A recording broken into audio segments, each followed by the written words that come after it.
appreciated. Okay. Take me where I want to go. I don't think you see my screen though, do you? Yes, we do. Yes, we do. Okay. It looks strange to me. So. We're seeing your weekly update. Is that what you meant to share? Nope, that's Okay. work stuff. I'm trying to share it. You might need to stop share and start again. Yep. Yes. I will. It's always fun when we do this, people. Yes. It's always fun. All right, one more time. Do you see it now? Yes. Does it say CV or resume? Yes, it does. Rock and roll hoochie coo. All right, good morning, everyone. So it was interesting to come in on that kind of conversation, and this is kind of going to be a hard transition because we're moving to that place to think about how is it you express your knowledge, skills, and abilities to those who may employ you. And it's kind of an age-old question, CV or resume. We also have to think of the terms, and they're not interchangeable. So for example, someone from Europe or Africa will send me a CV when they're supposed to send me a resume. So we always have to be clear with what does that employer want from us next. The truth about a CV or resume is you're going to need both. One's not going to be sufficient. In different environments, you're going to need different things. So we really want to think about how you put these two together and what they mean. So let's talk about the difference. So a resume is short. Long ago and far away, when I worked at Ohio State, I was working with a student who just received her PhD. She made it very clear to me she was really not interested in a role in the academy. She wanted something outside the academy. I said, great, can I see your resume? She handed me a 10-page vita. And I held it in my hands and I looked her dead in the eye and I said, why'd you give me a vita? And she said, it's my resume. I said, no, it's not. I said, faculty don't even want to read a vita. What do you think the chances are of an employer outside the academy reading your CV? So a resume is going to be short. For many of you at the point you are in your career, it's going to be a 3-page max. And each time you do a resume, it must be tailored to the position to which you're applying to. The content is going to be an all-inclusive summary of your skills, experiences, education aligned with the role. And a resume has one purpose, and that's to gain employment. A CV, on the other hand, is as long as it needs to be. And I'm sure that if we look at Dr. Chalupa or Dr. Paulo, we're going to see they have extensively long CVs.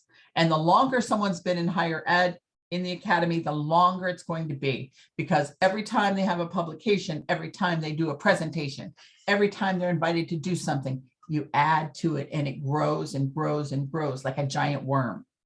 So it's going to be huge. But what you need to think about is, what is that content? That content is exclusively focused on your education and your background in the academy.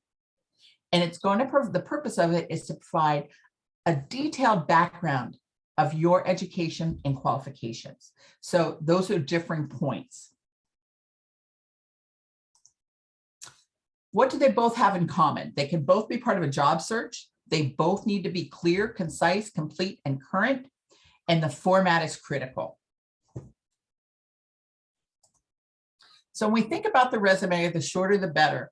The person I told you about that handed me their vita, and I couldn't hardly carry it, I challenged her. I said, hey, look, I've seen this. What do you think? And at the time, I pulled up on my phone a resume someone had done for Elon Musk. And they were able to do a 1-page resume for Elon Musk. And she and I danced and sang and moved around, and there was hair pulling and all kinds of things. But we ended up creating a 1-page document that represented her in the workplace. And in less than a month, she had multiple job offers, where before she'd been floundering. You want to itemize your work experience, your educational background, and your skills. You've got to have your contact information. The next typical place in a resume is your professional summary. This again aligns your knowledge, skills, and abilities with the position to which you're applying. The skills section does the same thing. It wants to reflect what the employer is seeking from you. And there can't be assumptions in a resume. You would think They know I have a doctorate, therefore I know how to use Microsoft Suite. No, they don't. If Microsoft Office Suite is requested in the position description and it doesn't show in your skills, they don't know you have it. So that's a little difference. Your professional experience and your education. Now we can change the order of these if necessary, but you really want to think about what's this content and what am I delivering? Now let's talk about that CV. As I said before, it can be as long as it needs to be. It conveys very comprehensively your academic and professional abilities. And in Latin, it actually stands for the course of one's life. So I'd like you to think about your CV as the course of your scholarly life and the pieces that you're putting together. It's always going to have your contact information. Education always comes first. It's the first component on a CV always. There's going to be a section for awards and honors, and this matters. All your publications, all your presentations, your professional experience, any extracurricular or volunteer experience that aids in your work in the academy, and your interests. And this would primarily be research interests. So we're not talking that I like dogs and baseball. Optional. There may be an objective about what it is you're seeking, the research that you want to do, what you want to pursue.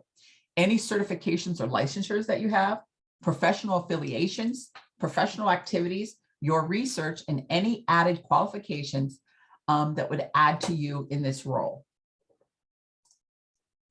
So why do it now? Losing everything. One little touch.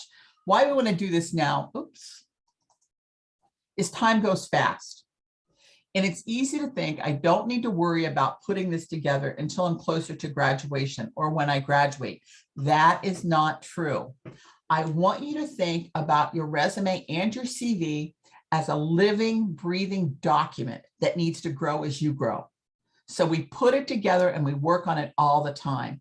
It's going to help you organize the important things for your future career, such as organizations and presentations. It's very difficult to sit down after 2 years and figure out what you did when, pulling out your old calendar and saying, when did I present that? When did I do that? Do it now. Keep it alive. Keep it going. As you put these pieces together, you're going to find that there are things that you're missing, other areas that you need to pursue to strengthen your CV or resume. It also is going to assist you in setting those goals, short-term and long-term. What do I need to put together? The other thing is, last night, I have a nephew who's staying with me this summer. He's working on his PhD in American Studies at Washington State University, and he's finishing his literature review and his annotated bibliography for his dissertation. He works at the university as a graduate assistant, and he received a phone call from one of his students that he'd supervised asking for a reference for a job. And he just sent back yes. And I was like, whoa. Question, did you ask for a copy of this person's resume and a description of the job they're applying for? And he said, why would I ask that? Because somebody who's going to write you a letter of recommendation or referral you to something needs a full understanding of all the things that you've done, because that faculty person might not know everything about you. But you would also want to think about, how do I tell this person what it is I'm looking for? So it really begins that conversation about developing those long-term relationships for recommendations and referrals. So you need to keep this document alive and keep it moving. So I'm trying to stay in my time period, but I do have time for questions. I hope you're all proud of me. So the Center for Career Development is available for you now, and it's available for you after you graduate. One of the things about Franklin that's very different than the other institutions I've worked at is that you do not have to pay for the services of career development post-graduation. And I've worked at Ohio State and Penn State. So this is a big thank you, thank you. You can find our website, it's franklin.edu/your-career, and you can email us at that career dev. I can help review both your resumes and your cover letters as many times as possible. As you begin a job search, if you're looking academically and they say, hey, where's your teaching statement?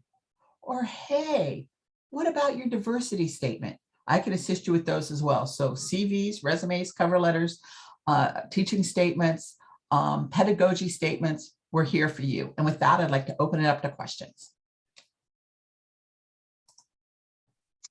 Thank you so much, Cyndi. And as someone who has used your resources, I want to thank you again. I haven't followed up with you to let you know that it did work out. That's the best stuff I need to know. How dare you, Dr. Yes, I Jackson? apologize. I apologize.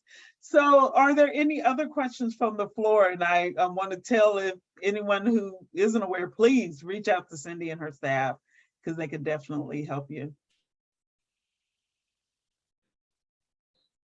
No questions at this time? See, you did a wonderful job of explaining everything. I will drop the presentation in the chat Yes. so that you have And that. then, and if you will send it to the dsa@franklin.edu so we can put it up on Fuse as well. Thank you for